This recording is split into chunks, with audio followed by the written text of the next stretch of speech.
네, 오랜만에 같이 뵙습니다. 2014년도에 저희가 목자 제도를 바꾸고 처음엔 같이 연합으로 훈련을 했다가 이제 지역교회하고 목자 제도가 본격적으로 시작이 되면서 이제 지역교회 목사님들께 훈련을 의뢰를 했습니다. 왜냐하면 지역교회 목사님하고 또 목자들하고 깊은 관계가 맺어져야 돼서 의뢰를 했다가 이제 올해부터는 이제 1년에 4번 정도 같이 연합으로 훈련을 하고 또 그 지역교회 목장 제도에 대해서 같이 협력하고 또 대화도 나누고 우리가 더 좋은 방향을 찾도록 그렇게 하려고 합니다. 그래서 오늘은 스타인 브라운 박사가 그 평신도 목회자 운동을 일으키신 분이신데 멜빈 박사의 몇 가지 이론을 가지고 첫 시간을 시작하도록 그렇게 하겠습니다. 이 멜빈 박사가 가장 강조하는 게 뭐냐면 영혼 구원의 문제. 영혼 구원보다 더 중요한 일은 이 세상에 없고 영혼 구원과 영혼을 돌보는 일보다 더 큰 하나님의 사랑은 없다. 하나님 나라의 상급을 얻는 가장 중요한 일도 영혼을 돌보는 일이고 영혼을 구원하는 일이라고 했습니다.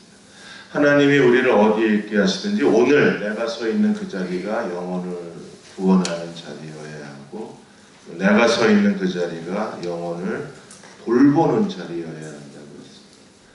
그래서 하나님이 가장 기뻐하시는 사람들은 영혼을 구원하는 사람, 영혼을 돌보는 사람을 하나님이 가장 기뻐하신다고 하셨습니다. 그들이야말로 하나님의 최우선적 관심을 섬기는 사람들이고 그들이야말로 십자가를 진 사람들이고 그들이 하나님의 사랑을 실천하는 사람들이라고 했습니다. 예수님도 그 아버지의 뜻을 행하러 오셨는데 예수님도 뭐라고 하셨어요? 한 사람도 잃어버리지 아니하고 마지막 날에 다시 살리는 것, 이게 아버지의 뜻이라고 했습니다.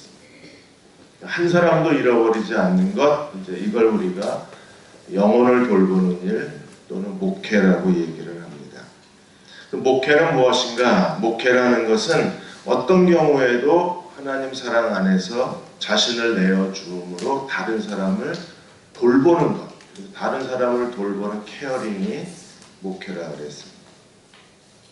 왜냐하면 우리가 하나님 나라 들어갈 때까지 그리스도인들은 누군가의 지속적 돌봄이 없으면 영적으로 성장할 수 없기 때문에 그래서 누군가의 돌봄이 필요하고 이 돌봄이 필요한 것을 목회라고 정의를 내리는 거예요. 중학교 1학년 아이가 학교 들어갈 때는 탑으로 들어갔는데 얘가 이제 한 학기 지나가면서 성적이 망가지기를 시작했습니다. 성적만 망가지는 게 아니라 애가 망가졌어요. 반항적이고 수업에 잘 들어오지도 않고 폭력적이 되고 그래서 선생님이 이상해서 이 아이를 조사를 했더니 부모가 별거 중이었어요. 그래서 그 아이를 좀 더 상황을 좀 알아보니까 부모가 거의 이혼 직전 상태까지 갔습니다. 어느 날 선생님이 이 부모를 만나야 되겠다고 결정적으로 생각한 게 중간고사 시험을 봤는데 거기 뭐라고 썼느냐 하면 답은 하나도 쓰지 않고 이 아이가 이혼하면 난 누구랑 살아, 이혼하면 난 누구랑 살아, 이혼하면 난 누구랑 살아 이것만 쭉 써놓은 거예요. 선생님이 안 되겠다고 싶어서 이제 부모를 각자 연락을 해서 부모를 불렀습니다. 부모가 와보니까 그 인간이 와 있는 거예요. 그래도 뭐 이미 왔으니까 선생님 앞이라고 뭐라고 했습니다. 그래서 그 부모한테 아이가 쓴 답안지를 내보내고 다행히 부모가 교회를 신실하게 잘 다니는 분들이세요. 그래서 선생님도 크리스찬이시고 다 얘기하다가 어떻게 할 거냐 이 아이를. 과연 두 사람이 하나의 인생을 자기 자식 인생 망치면서 이혼하는 게 하나님 뜻이겠냐? 이 아이를 위해서 자기를 희생할 줄 모르면서 어떻게 하나님을 섬기냐? 그리고 선생님이 기도하자. 기도하는데 엄마가 흐느껴 울기 시작하더니 아빠도 흐느껴 울기 시작하는 거예요. 그리고 이제 애도 불렀습니다. 불러서 다 만나고 나서 애 앞에서 다짐을 하는 거예요. 이혼하지 않겠다. 그리고 내가 남편도 아내도 아이를 위해서 잘하겠다고. 이게 돌봄이잖아요. 이 돌봄이 목회입니다. 그러니까 목회는 목회자만 하는 게 아니라 누구든지 하나님 사랑을 가지고 어려움을 당한 사람을 돌보면 이게 목회라는 거예요.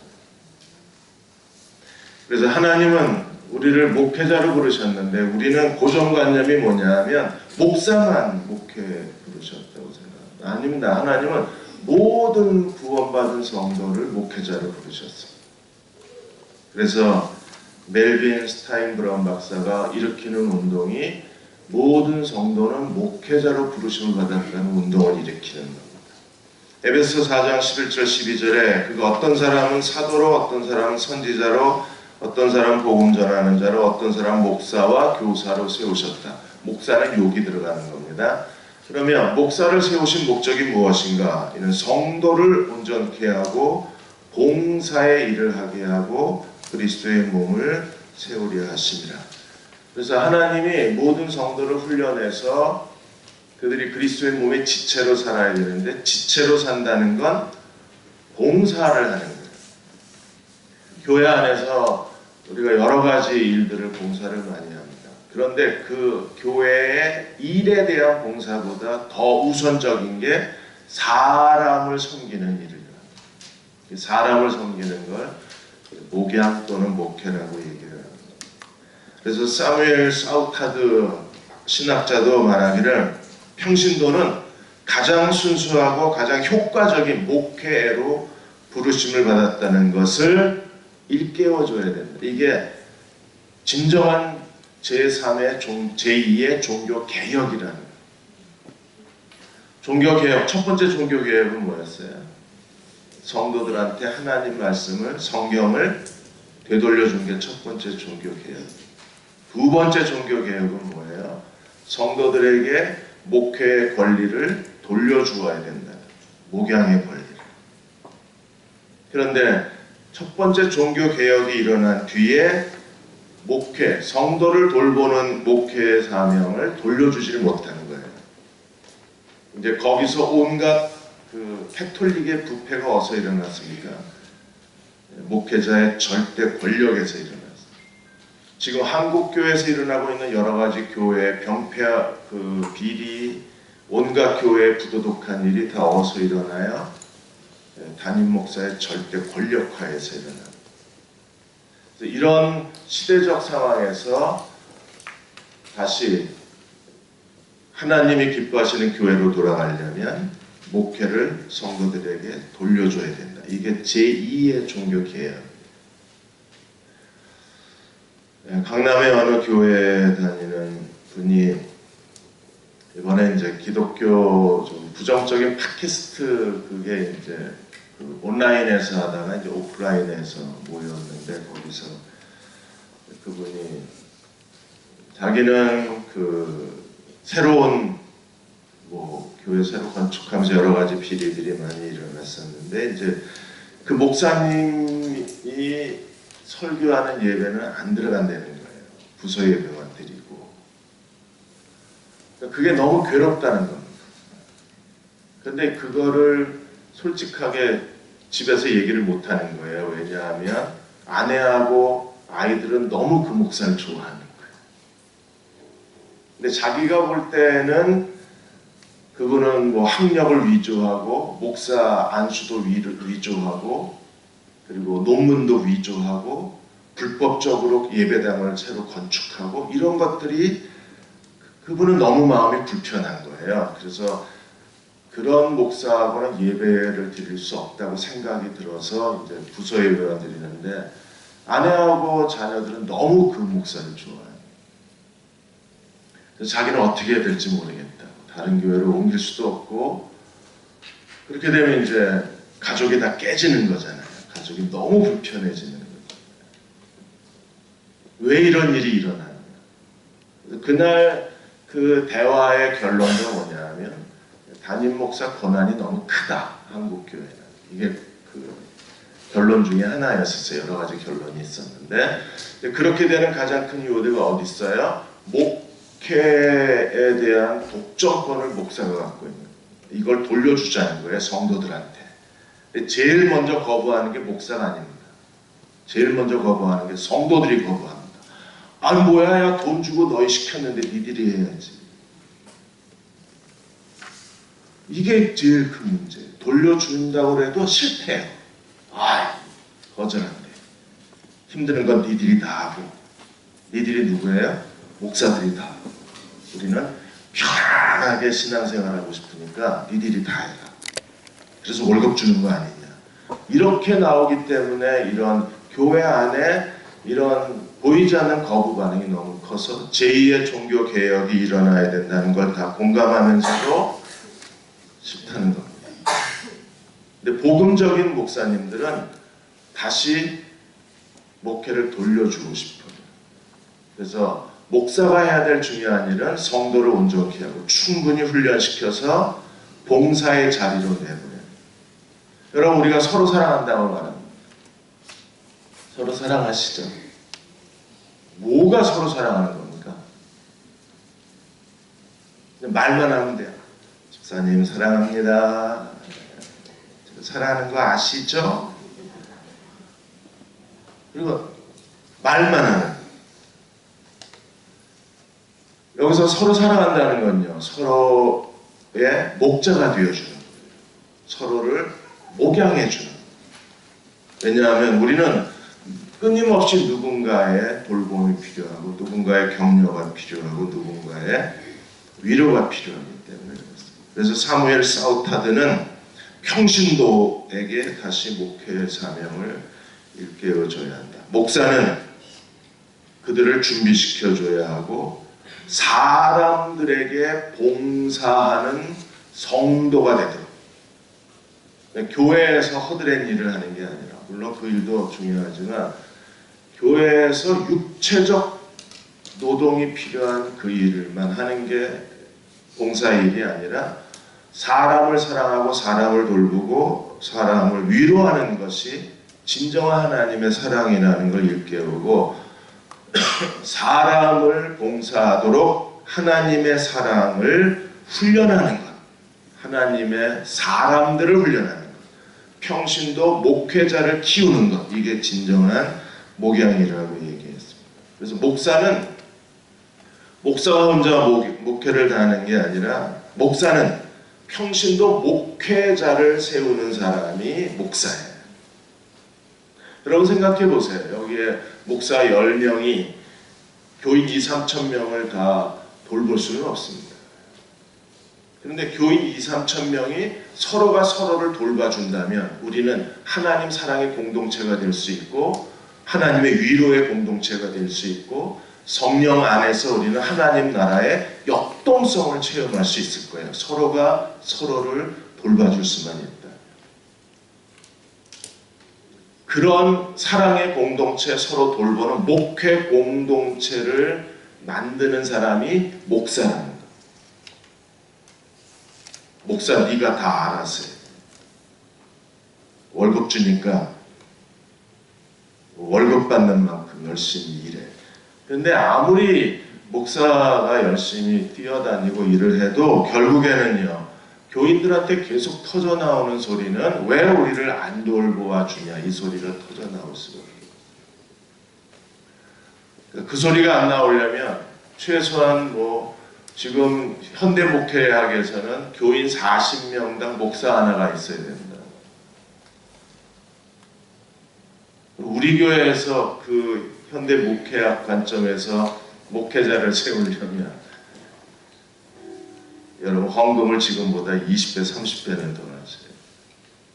이건 불가능한 일이잖아요. 그러니까 중요한 건 가장 성경적 교회, 복음적 교회는 성도가 성도를 돌보는 모든 성도가 서로의 목자가 되고 모든 성도가 서로를 목회하는 교회가 가장 이상적인 그리스도의 몸인 교회가 되는 거예요. 그게 바로 그리스도의 몸이요 생물학적 공동체요 사랑의 공동체가 되는 거예요. 그래서 사무엘 사우타드가 말한 것처럼 하나님의 백성을 훈련해서 하나님의 백성으로 하여금 목회자로 서로를 섬기게 해라. 그게 하나님의 부르심이라고 했습니다. 그래서 멜빈 박사도 하나님은 우리를 서로를 돌보라고 부르셨다는 이 부르심의 사명을 깨달아야 한다고 했습니다. 이사야 40장 11절에 너희는 위로하라 내 백성을 위로하라 그랬어요. 위로라는 그 히브리어의 단어가 콘포티스라는 단어입니다. 그거는 함께 있음으로 힘을 북돋아준다는 거예요. 그래서 위로라는 말은 목회한다는 말하고 동의합니다. 그러므로 목회는 어떤 특별한 전문가의 영역이 아니에요. 목회는 모든 성도가 서로를 위해서 해야 될 봉사의 영역이 목회예요. 우리는 서로와 서로의 곁에 있으므로 서로의 힘을 북돋아주는 사람. 예수님도 요한복음 20장 21절에 뭐라고 말씀하셨어요? 아버지가 나를 보내신 것 같이 나도 너희를 아버지가 나를 보내신 것 같이 나도 너희를. 그럼 우리는 예수님 대신 보내신 받은 사람. 예수님을 대신해서 보냄받은 사람이라면 우리는 어떻게 살아야 되나요? 예수님이 선한 목자에 있었으니까 우리도 선한 목자가. 누구에게 선한 목자가 되겠어요? 내 곁에 있는 사람. 저는 감사한 것 중에 하나가 이제 노인 요양원에 계신 분들을 돌보는 우리 선한 사마리아 사역이 시작됐다는 게 얼마나 감사한지 늘 마음에 걸렸어요. 그분들을 못 돌보는 거에 대해. 우리가 자주 가보지는 못하지만 그래도 일주일에 한 번씩 가서 그분들에게 위로가 되는 거잖아요. 함께 있음으로 힘을 북돋아주는 거죠. 그분들은요, 예수님을 대신해서 가서 돌보고 말씀을 전해주고 기도해주고 또 손잡아주고 보냄을 받은 사람들의 삶이잖아요. 그래서 우리도 서로를 돌보고 서로를 사랑하고 서로를 고쳐주고 서로를 용납하고 서로를 위로해주는 사람이 돼야 돼요. 예수님은 하나님과 사람 사이에 중보자이셨어요. 그런 것처럼 우리도 주님을 대신해서 보냄을 받았기 때문에 하나님과 사람 사이에 중보자로 살아야 돼요. 그래서 가장 하나님이 기뻐하시는 사람은 서로를 잘 돌봐주는 사람. 그래서 우리는 다 목자의 사명이 있고 다 목회적 사명이 하나님께서 주신 사람들입니다. 미국의 작가 헨리 데이빗 소로우가 매일 세 가지를 질문하라 그랬습니다. 그러니까 하나님의 부르심을 깨달은 사람들은 항상 이 세 가지 질문에 답을 갖고 있는 사람이라고 생각이 듭니다. 데이빗 소로우의 질문은 첫째, 내가 가장 즐거워하는 일이 무엇인가? 그럼 가장 즐거워하는 일이 뭔가요? 우리 구원받은 그리스도인은 가장 즐거워하는 게 뭐여야 돼요? 사람을 만나, 사람을 돕는 일이 가장 즐거운 일이 돼야 되죠. 두 번째 질문은요, 무엇을 해야 내가 행복할 수 있는가? 우리는 뭘 해야 행복할 수 있어요? 같은 지역교회 안에, 같은 목장 안에, 또 목장에 들어오지 않는 지역교회 성도들을 우리가 돌보고 대화하고 만나고 신앙의 여러 가지 어려움을 해결해 주는 것이 가장 행복한 일이에요. 가장 큰 갈망은 서로에 대해서 목회해 주는 거고 가장 큰 행복은 서로를 돌보아 줄 때에 느끼는 행복이어야 되고, 세 번째 데이빗 소로우는 무엇에 나는 감사한가? 여러분 뭐가 제일 감사하겠어요? 어느 가정을 우리가 돌보아주고 기도해서 그 가정에 하나님의 기도가 응답될 때 그보다 더 큰 감사가 있을 수 있나요?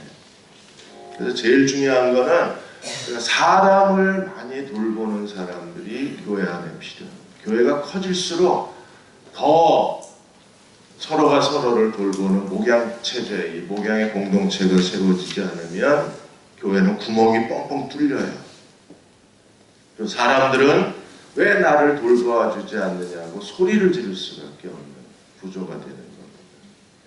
우리 모세에게 배워야 합니다. 모세가 하나님이 크게 두 가지를 가르쳐 주셨는데 모세의 두 가지 시스템을 우리도 주목할 필요가 있어요.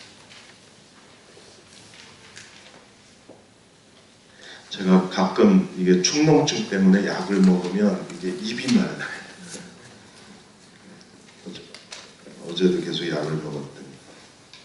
자, 첫째, 그 이드로 시스템을 제일 먼저 만들었습니다. 모세는요, 하나님 백성을 돌보는 것을 알지를 못했어요. 이게 지금 이게 담임 목사의 절대 그 구조가 지금 모세가 백성들을 돌보았던 첫 번째 과정이기도 합니다. 그때 어떻게 했나요? 모세는요, 사람을 쭉 세워놓고 모세 혼자서 백성들을 다 재판을 했어요.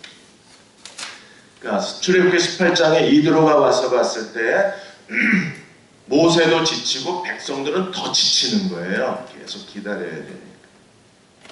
출애굽기 18장 17절에서 이드로가 모세에게 뭐라 그랬습니까? 이건 좋은 방법이 아니다. 왜? 모세도 지쳤고, 모세는 정말 전심을 다해서 사람으로 이 일을 했습니다. 그런데 백성들은요, 너무 지치고 너무 피곤하고 너무 시간이 많이 걸리는 거예요. 그래서 이 일에 대해서 좋은 방법이 아니다. 이드로가 제안한 것이 바로 최초의 평신도 목회입니다. 이드로가 제안한 5가지가 있는데, 그 첫째로 이드로가 제일 먼저 지적한 게 뭐냐면, 한 사람이 모든 사람을 목회하는 것은 적절하지 않다. 그래서 그 출애굽기 18장 18절에서 모세는 이 일이 너에게 너무 중하다. 그리고 혼자 절대로 할 수 없다. 여러분, 목회는 목사 혼자 절대로 할 수 없는 게 목회. 하나님이 애초에 그렇게 계획해 놓으신 게 아니었어요. 결국에 만일에 이드로 시스템이 아니었으면요, 모세는요, 백성들을 재판하다가 지쳐서 아무것도 못했을 거예요.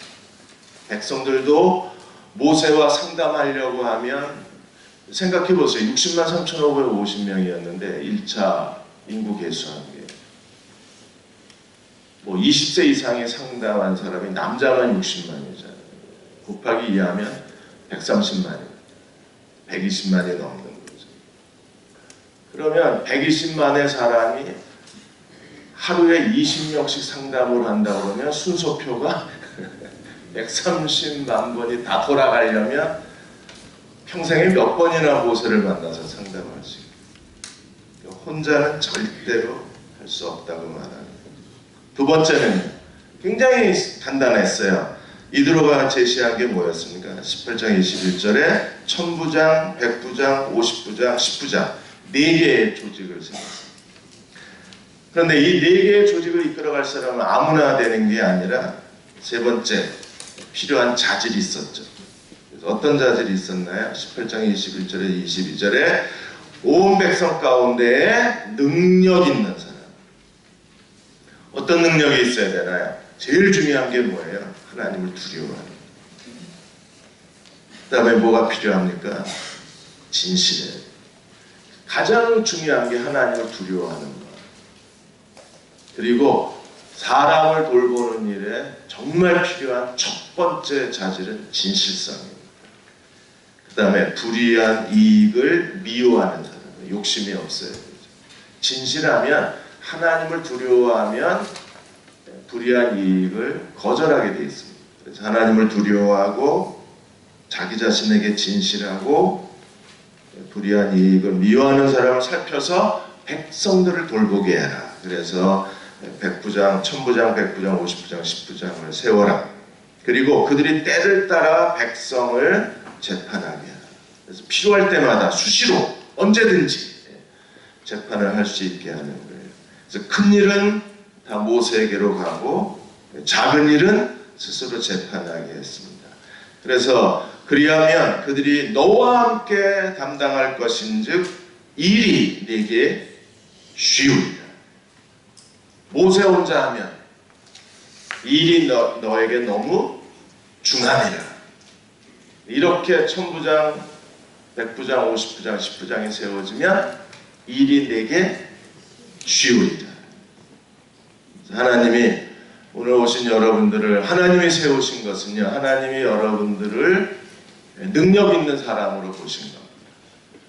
하나님을 두려워하고 진실하고 사람을 사랑할 줄 알고 돈 때문에 하는 게 아니라 그 사람의 영혼을 우리가 긍휼히 여기는 마음으로 돌보는 사람이라고 하나님이 판단하셔서 여러분을 영혼의 목자로 세우셨습니다. 그러므로 우리가 힘을 다해서 해야 될 일이 뭐예요? 백성들을 돌보는 일이에요. 저희가 지금까지는 제가 몇 번을 말씀을 드렸지만 여의도교회 조용기 목사님의 교회가 저렇게 급성장하고 효율적으로 목회할 수 있었던 것은 여전도사 제도를 굉장히 잘 세웠죠. 왜냐하면 여자 전도사님은 거의 목사 10명분의 일을 해납니다. 얘기도 잘 들어주고 수시로 찾아가고 같이 밥도 잘 먹고, 목사들은 한번 밥 먹으려면 복잡하잖아요. 뭐 스케줄 잡기도 어렵고, 또 같이 밥 먹는데 그냥 가다가 여기서 먹을까 이러고 들어갈 수는 없는 거잖아요. 뭐 예약을 해야 되고 좋아하냐 싫어하냐 또 다 물어봐야 되고 복잡한데, 여전도사님은요 그냥 아무 때나 동네에 가다가 아니 자기 집에 가서 그냥 찬밥 비벼 먹어도 별 문제가 없어요. 그리고 뭐든지 다 얘기해요. 어젯밤에 그 인간이 새벽 3시에 들어왔다고 술이 이렇게 취해가지고. 목사한테 그 얘기는 할 수 없잖아요. 이게 한국에 이렇게 세계 10대 교회 안에 4개, 5개가 들어가던 그 급성장의 원인 중에 하나가 여전도사 리더십을 굉장히 활용하는 거예요. 여전도사 리더십이 이게 목양 리더십이거든요. 그러니까 안종만 목사님도 교회가 급성장해도 교인들에게 효율적인 목양이 가능했던 게 여전도사 리더십이었어요. 근데 어쨌든 지금은 제가 왔을 때는 이미 뭐 여전도사 제도가 폐지가 된 상황이었고, 지금 저희가 할 수 있는 건 다시 원론으로 돌아가는 일밖에 없어요. 그것은요, 모든 성도가 서로를 돌보는 목양 시스템이 구축되지 않으면 이건 방법이 없어요. 지금보다 목사를 3배, 4배 더 데려오거나 아니면 모든 성도가 서로를 돌보는 시스템이 돼야 되는데, 성경적인 교회는 목양은 성도가 서로를 담당해주면 이게 제일 효율적이고 제일 이드로가 말한 것처럼 쉽고, 그리고 정말 하나님이 기뻐하시는 사역이 될 수 있어요. 그렇게 될 때 우리가 사랑한다고 말할 수 있어요. 서로를 잘 사랑으로 돌봐주면. 얼굴 표정들이 다 굳어져 가고 계시는 거 알고 계시죠? 자기도 모르게 얼굴이 이렇게 굳어져 가고 계시죠. 그래서 저희는 어쨌든 목자, 전체 성도가 목자의 마음으로 사는 게 제일 이상적이고, 그 중에 여러분들처럼 이렇게 천부장, 백부장, 50부장, 10부장처럼 하나님이 특별한 사람을 세우셔서 성도들을 돌보게 하시는 게 우리에게 정말 중요한 목양 시스템이 되는 거예요. 그래서 여러분이 저희들의 동역자고요. 그러니까 지역교회 목사님이나 저나 가장 소중하게 생각해야 될 분들이 바로 목자와 교사입니다. 우리의 동업자고 동역자고, 여러분이 없으면 우리는 아무것도 할 수 없는 거예요. 그래서 사랑하고 감사합니다. 항상 반응이 없어요. 저희는 목장 안에 들어오지 못한 분들을 위해서 이제 옛날 구역제도를 통해서 어쨌든 성도들을 행정적으로라도 돌보자. 그래서 행정적 돌봄 시스템인 구역이 있고, 그 다음에 정말 생명의 나눔, 목양의 시스템이 목장이 있고, 그리고 그 목자들을 돌보고 지역을 좀 더 효율적으로 돌보자고 지역장 제도를 세워놨는데, 조직이 아직 원활하게 가동이 되지는 않고 있습니다. 우리가 계속 기도하고 이 조직을 최대한 가동시켜야만 되는 책임이 저희들에게 있습니다. 자, 다섯 번째로 이 이드로 시스템의 위치를 우리가 주목할 필요가 있어요. 17장에서 아말렉과의 전투가 시작이 되고 여호와 니시 승리의 깃발이 꽂혔습니다. 그러면 우리가 아말렉과의 전투는요, 하나님의 대대로 싸우시리라. 여호와의 전쟁이잖아요. 여호와의 전쟁하고 그 다음에 19장에서는 시내산에 가서 하나님의 성막이 건축되고 율법이 모세를 통해서 전달이 됐습니다. 자, 사탄과의 전쟁, 그리고 하나님의 율법과 하나님의 성막, 하나님의 성전, 그 중간에 이드로 시스템이 있어요. 그러니까 서로가 서로를 돌보는 이 돌봄의 시스템이 갖추어지지 않으면 우리가 율법으로 못 나가요. 그러니까 성도들이 하나님 말씀을 들어도 신앙이 안 자라나요. 왜냐하면 누군가가 옆에서 다시 한번 설명해주고 깨닫게 해주고 그것을 해석해줘야 되기 때문에. 그리고 하나님의 성전이 없어져요. 왜냐하면 돌보는 사람이 있을 때 우리는 하나님을 온전히 예배하게 되고 힘있게 예배하고 성령 충만해서 예배할 수 있거든요. 아말렉과의 전쟁하고 시내산 중간에 이드로 시스템의 그 기록이 남겨진 것은 우리에게 굉장히 중요한 의미가 있는 거예요. 우리가 열심히 사람을 돌보면요, 예배드리는 게 즐겁습니다. 우리가 서로를 사랑해주고 서로의 마음의 짐을 나누어지면 하나님 말씀이 잘 깨달아져요. 그리고 말씀 안에서 성장해요. 그리고 그리스도의 장성한 분량에 충만한 데까지 자라나요. 그리고 사탄에게 지지 않습니다. 그래서 18장에 서로 돌보는 이드로 시스템이 굉장히 중요해요. 여러분들이 마음을 다해서 여러분이 사랑한 사람들을 보십시오. 마귀에게 지나요? 안 집니다. 또 여러분이 정말 마음을 다해서 돌봐준 사람들은요, 말씀 안에서 잘 자라납니다. 그리고 그들은요, 교회를 통해서 하나님께 영광을 돌리기를 원하고 교회에서 예배드리는 걸 정말 즐거워하고 예배를 통해서 큰 은혜를 체험하는 사람들은 우리가 마음을 다 내어준 사람들이에요. 그래서 여러분들이 중간에서 출애굽기 18장이 돼주시면 교인들은요, 언제나 19장, 20장으로 가요. 항상 가요. 그리고 언제나 마귀와의 전쟁에서 승리를 할 수 있습니다.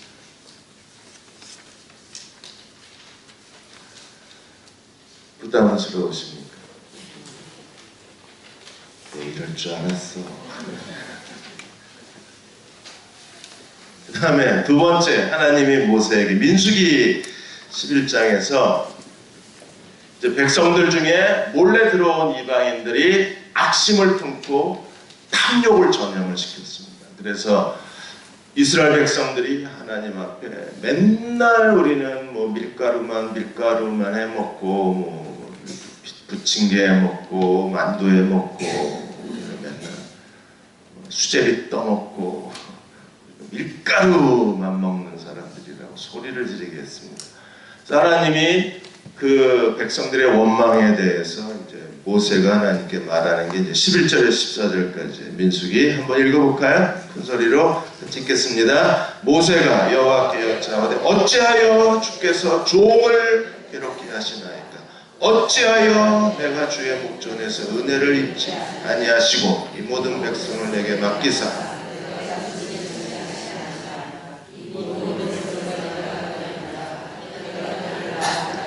내가 그들을 낳았나이까? 어찌 주께서 내게 양육하는 아버지가 젖 먹는 아이를 품듯 그들을 품에 품고 주께서 그들의 열조에게 맹세한 땅으로 가라 하시나이까?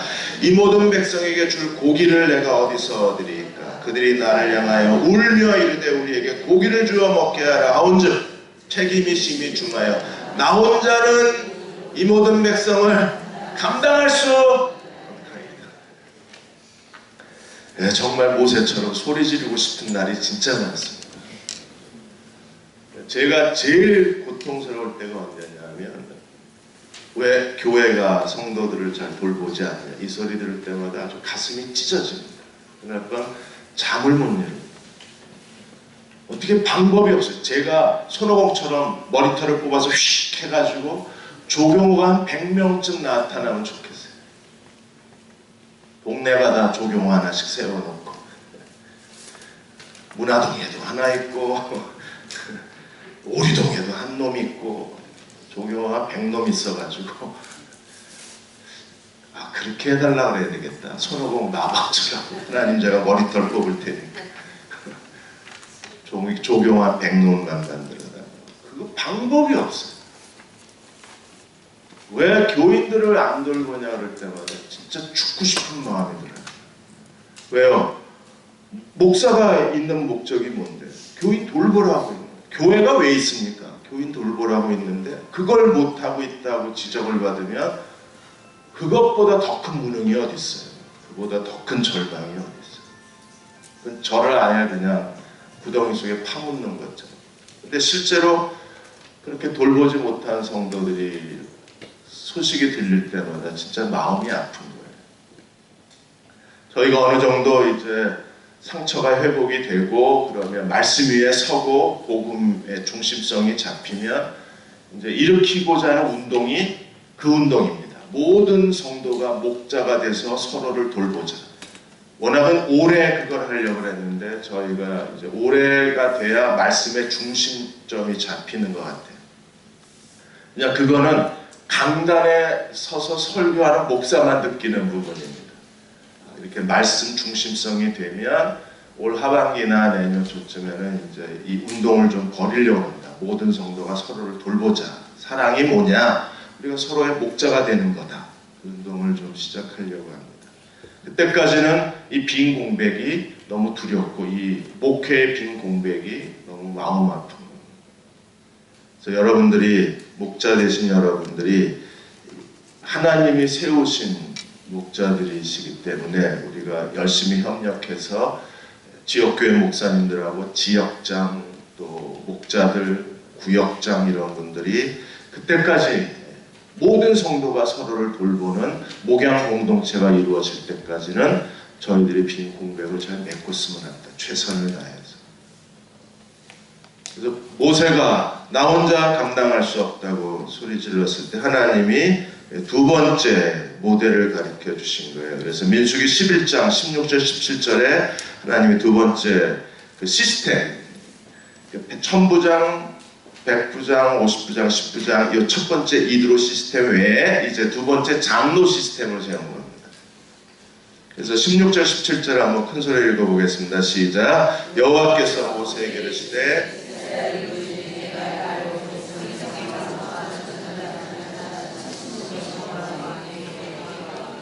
회막에 이르러 거기서 너와 함께 서게 하라. 내가 강림하여 거기서 너와 말하고 네게 임한 영을 그들에게 임하게 하리니 그들이 너와 함께 백성의 짐을 담당하고 너 혼자 담당하지 아니하리라. 이렇게 해서 70명의 장로 제도가 만들어져요.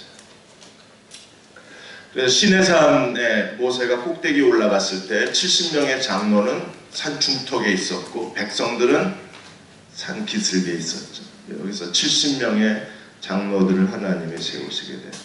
저희도 이 목양의 시스템을 구축하기 위해서 그래서 안수 집사님들을 이제 평신도 목회자 레이 패스터 개념에서 저희가 장로, 후칭 장로를 세운 목적이 이 모세의 시스템을 갖추기 위해서 저희가 세운 거였었어요. 그리고 정말 하나님 은혜로 저희 교회는 다른 교회와 달리 장로 신경망 조직이 갖추어졌습니다.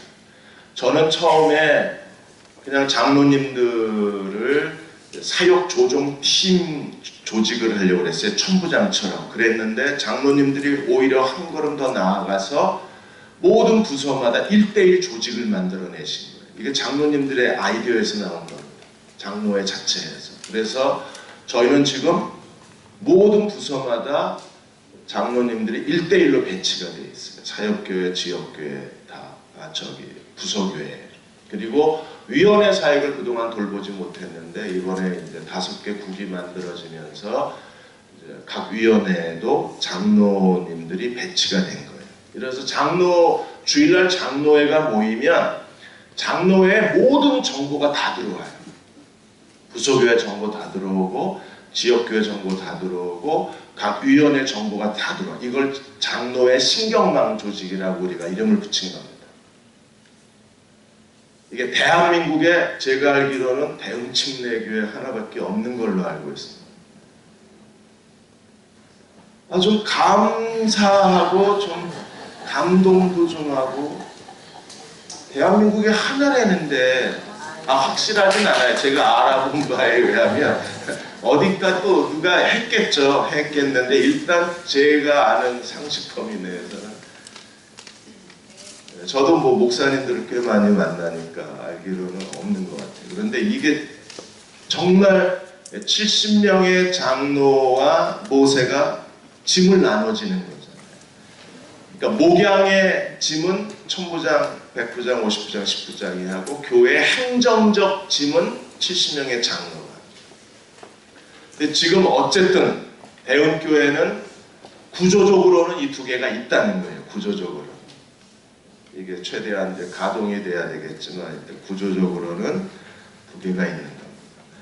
이걸 그러니까 제가 생각했던 것보다 성령께서 오히려 더 완벽하게 장로의 신경망 조직으로 만들어 가신 거고, 또 제가 생각했던 목양 조직보다도 하나님은 더 큰 모든 성도가 성도를 돌보는 대흥교회를 원하고 계신 거예요.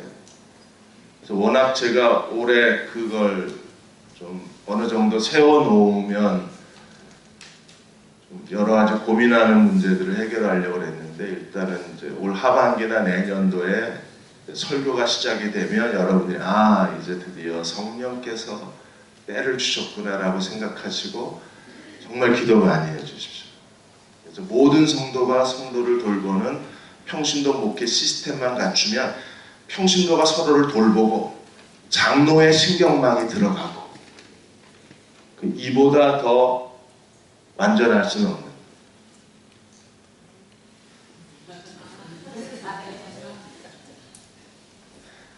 제가 뭐 하는 게 다 싫으세요.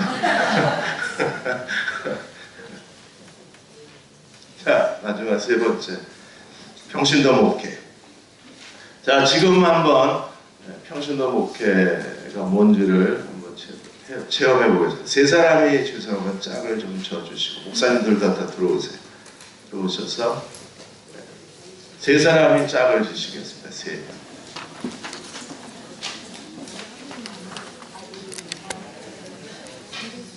좀 움직이셔도 돼요. 살도 빠지고 다이어트도 하고.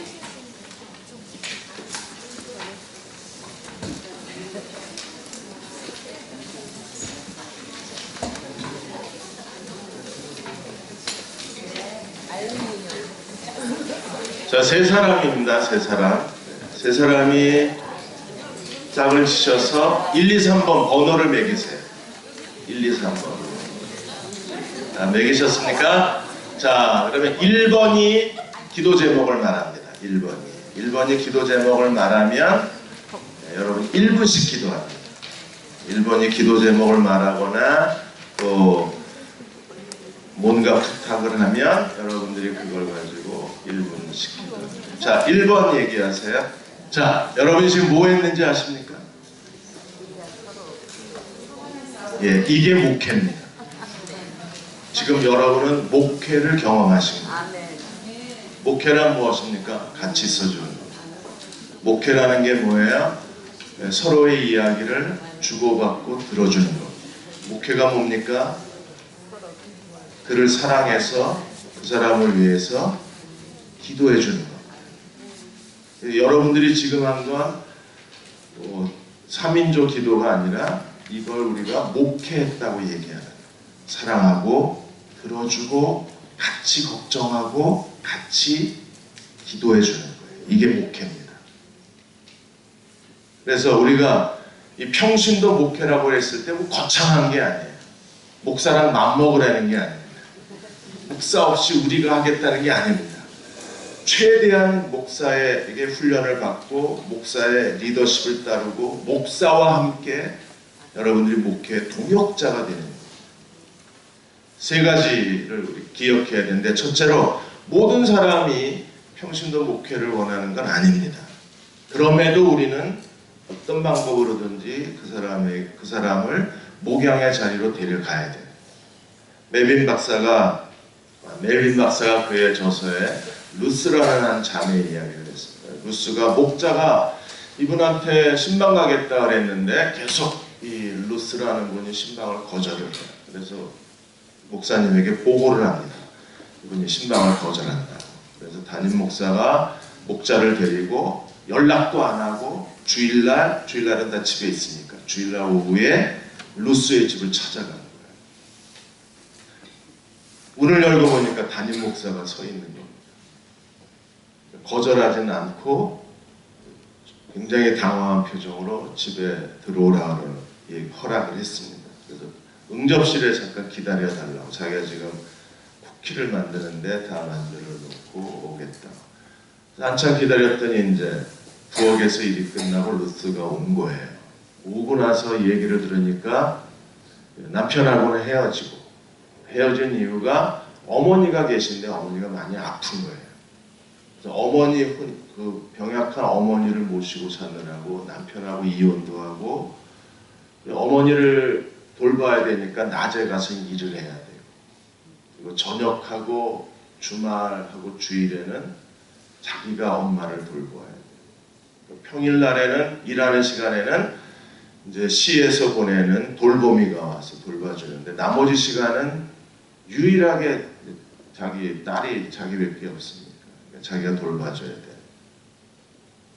그래서 지금 쿠키를 만드는 것도 이제 돌보미가 왔을 때 어머니가 쿠키를 좋아하시니까 일주일 동안 먹을 거를 쿠키를 미리 만드는. 그 얘기를 와서 들은 거예요. 만일에 계속 거절하는 데 불구하고 가지 않았으면 모르는 일이잖아요. 그렇게 해서 그 얘기를 다 듣고 그 루스는 자기가 만든 쿠키를 대접하고, 쿠키가 맛있다고 칭찬해주고 기도해줘도 되냐고 그래서 기도해주고, 어머니 방까지 가서 기도해주고, 어머니 방에 가서 기도해주고 나서 이제 다시 교회로 돌아오는데 루스가 나와서 목사를 끌어안고 울고, 그리고 이제 목자를 끌어안고 울고, 와줘서 고맙다. 그렇게 오지 말라고 그러더니 와줘서 고맙다 그러고, 목자에게 서로 연락처를 주고받으면서 자주 만나자 그러고, 자기가 주말에는 항상 집에 있으니까 목자에게 내가 와서 도와줘도 되냐. 왜냐하면 일주일 돌보미가 오지만 돌보미는 간병인이잖아요. 집안 살림을 해주는 게 아니니까. 그러면 와서 빨래 해줘도 되냐. 언제든지 좋다고. 그래서 이제 목자하고 또 끌어안고 울고. 그러니까 사람들이 누군가를 기다리고 있지만 마음을 쉽게 열 수 없는 상황이 있다는 거예요. 그 벽을 넘고 들어가기만 하면 정말 서로에게 필요한 게 많아요. 돌봐줘야 될 부분도 있고 섬겨야 될 부분도 있다는 거예요. 그래서 거절한다고 해서 다 거절이 아니라는 거예요. 거절할수록 오히려 더 도와줘야 될 부분이 많다는, 그거를 목자들은 기억해야 된다. 두 번째로 교인들의 수준 문제인데, 교인들이 목자가 가서 방문하고 돌봤는데도 불구하고 교인들은 목사가 와야만 자기가 돌봄을 받았다고 느낀다. 이게 이제 전통적 교회의 문제점. 여러분, 여의도 교회에서 오래전에 있었던 일, 그것도 이제 이번에 그 오프라인에서 나온 얘기인데, 저도 알고 있었던 얘기가 이제 거기서도 나오고, 여의도 순복음교회에서 조영규 목사님이 나오면 경호원들이 딱 둘러쌉니다. 왜 병원들이 둘러싸느냐 하면 교인들이 어떻게 하든지 그 연예인 만지듯이 손을 몸이라도 한번 만져보려고. 저는 한쪽에 서 있어도 오는 사람만 오지. 이게 이제 인기 문제야. 거기는 막 와서 달겨드는 거예요. 심지어 아이를 데리고 온 부모는 어쨌든 아예 기도받게 하고 싶잖아요. 그러니까 병원들이 딱 둘러싸 있고 사람들이 막 모여 있으니까 어떤 엄마가 애를 던졌어요. 조용기 목사 앞으로. 그걸 경호원이 받았어요. 신문 안 보셨어요? 그때 꽤 유명한 사건이에요. 만일에 경호원이 떨어뜨렸어요. 죽었어요. 근데 엄마는 간절한 거예요. 왜? 담임 목사 안수기도를 받게 해주고 싶어. 그런데 문제가 어디 있는지 아십니까? 이미 그 교구 목사가 와서 기도해주고 안수해줬어요. 근데 자기는 안 받았다고 생각해요. 이런 교회 시스템 가지고는요, 이건 부목사가 100명 있어도 안 되는 거예요. 이게 의식의 문제입니다. 우리가 그래서 제가 복음을 먼저 가르치고 말씀 중심이 돼야 된다는 이유가, 하나님 말씀을 우리가 깨달으면 우리가 서로가 서로를 돌봐도 그걸로 만족하는 거예요. 또 다른 미국 교회가 있어요. 이 교회도 평신도 목회 운동을 하는 아주 유명한 교회입니다. 그 목사님도 아주 세계적인 설교자이시고, 어느 날 그 자기 목장에서 어느 한 가족이 교통사고로 죽어요. 그래서 아내만 남고 남편과 두 아이가 죽습니다. 그래서 목사님이 다른 도시에서 집회를 하다가 놀래가지고, 제가 지금 그 목사님 이름을 얘기 안 하는 것은 기억이 안 나서 그렇습니다. 그 목사님의 프라이버시를 지켜주는 게 아니라 갑자기 지금 생각이 안 나요. 이게 축농증 약 때문에 그렇습니다. 비행기 타고 날라왔어요, 그날 밤에. 그리고 택시를 타고 그 집에 갔는데 자기 할 일이 아무것도 없었어요. 그 목장 식구들이 다 가서 이미 목장의 한 사람은 경찰 상대하고 있고, 또 한 사람은 기자들을 상대하고 있었고, 여자들은 부엌에 들어가서 음식을 만들고 있었고, 그리고 또 목자는 그 혼자 남은 아내를 위해서 그 아내 방에서 계속 위로해주고 같이 찬양을 부르고 있었어요. 이 목원들이 보더니 목사님이 그 멀리서 비행기 타고 왔는데도 목사님 그냥 가셔서 쉬시라. 우리가 다 돌보겠다. 목사가 집으로 다시 택시 타고 가면서, 그래, 이게 교회야 라고 그랬어요. 이게 교회야. 이게 교회예요. 담임 목사가 올 때까지 나는 돌봄을 받지 못했다. 그렇게 생각하면 이거는 전통적 교회입니다. 그런데 그리스도의 몸으로서의 교회는 우리가 서로가 서로를 돌봄으로 행복하고 기쁘고 만족하는 거예요. 지역교회 목사님 안 오셔도 돼요. 목자가 와서 이미 기도해 주고 갔어요. 하나님이 그 기도를 들으시리라고 제가 믿습니다. 이거 하고 지역교회 목사 볼 때는 너 왜 안 와? 목자는 10번씩 왔다 갔는데 너 뭔데 안 와? 이러면요, 안 간 목사도 잘못이지만 왜 안 오냐고 시비 거는 교인도 이게 아직 전통적 교회에서 못 벗어난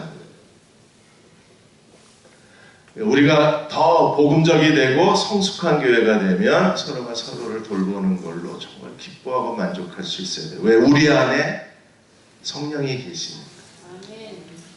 담임 목사가 가면 다이아몬드 성령님이 임하시고, 지역교회 목사가 가면 골드 성령이 임하시고, 목자가 가면 실버 성령. 그러나요? 아니요. 성령님은 다 동일하신 분이시죠. 이게 성숙한 거예요. 저는 대형교회가 성숙한 교회가 되기를 바라요.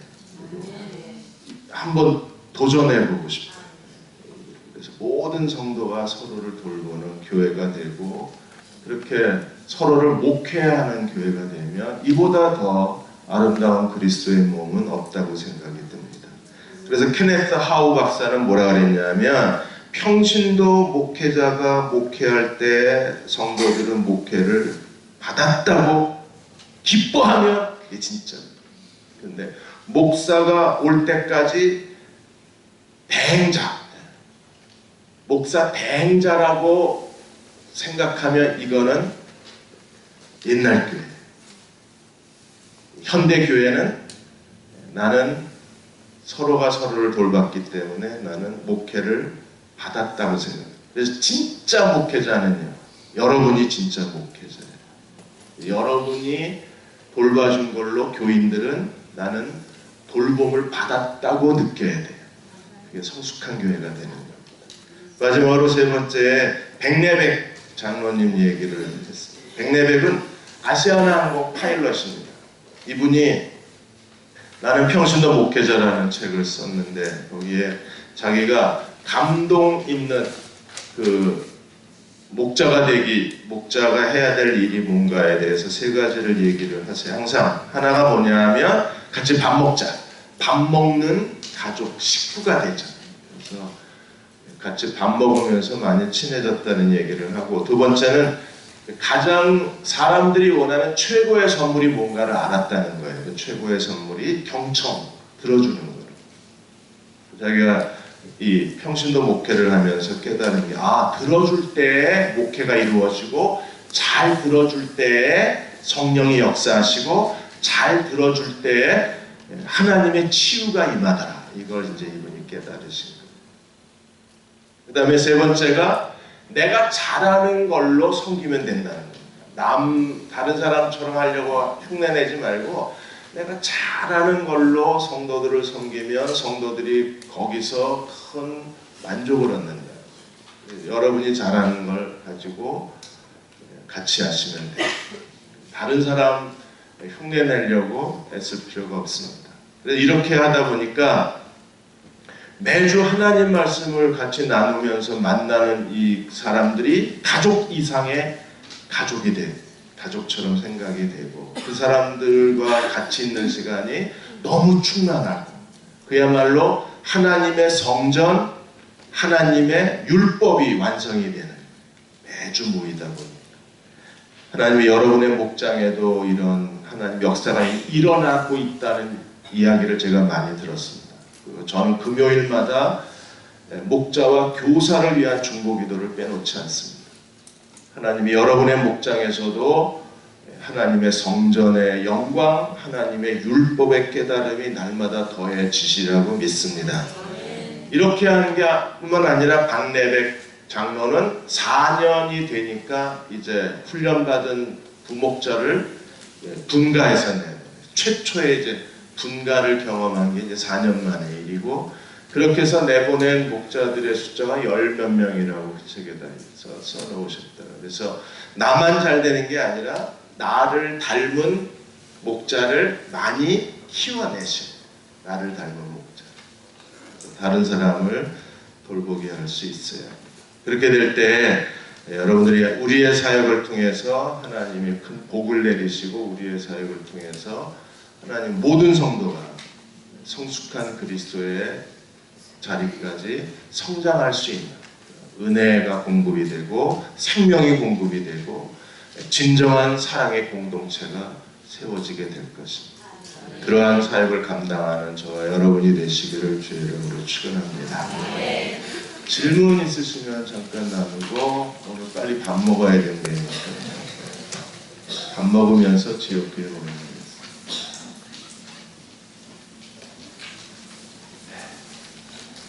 밥 먹는 게 좋죠? 우리 식구이기 때문에 기도하겠습니다. 이 시간 우리 같이 기도합시다. 하나님 이렇게 기도해 주십시오. 대형 침례 교회를 특별하게 하나님 축복하셔서 모든 성도가 성도를 목회하는 교회가 되게 해주십시오. 최종적인 거는 거기에요. 모든 성도가 성도를 돌보는 교회가 되게 해주십시오. 또 목자가 많이 일어나게 해주십시오. 하반기에 가면 지역교회 목사님들하고 계획을 세우고 제가 아직 기도 중이라 계획을 못 세웠어요. 성령께서 허락해 주시면 하반기 때 목자들을 좀 많이 세우려고 합니다. 모집을 하고 계속 설교 때마다 권유하고 훈련하고 더 많은 목자들이 하나님 앞에 세워지는 교회가 되고 싶습니다. 더 좋은 거는 성도가 성도를 돌보는 교회가 돼야만 이 일이 가능한 거예요. 그래서 하나님, 이제 대흥교회는 정말 서로가 서로를 돌보는 목양 공동체가 되게 해주십시오. 사랑의 공동체가 되게 해주십시오. 우리가 지역교회 목사님들의 영적 리더십을 따라서 각 지역교회마다 이런 목양 운동이 일어나게 하여 주옵소서. 그래서 모든 성도가 예수 그리스도의 장성한 분량에 충만한 데까지 자라나게 해주십시오. 주님, 우리를 주의 도구로 사용해 주셔서 내게 맡겨준 양떼를 하나님 잘 돌보고 잘 가르치고 잘 섬길 수 있도록 하나님 저를 기름 부어 주시고 제게 능력을 주셔서 양무리를 잘 감당하는 평신도 목회자가 되게 하여 주옵소서.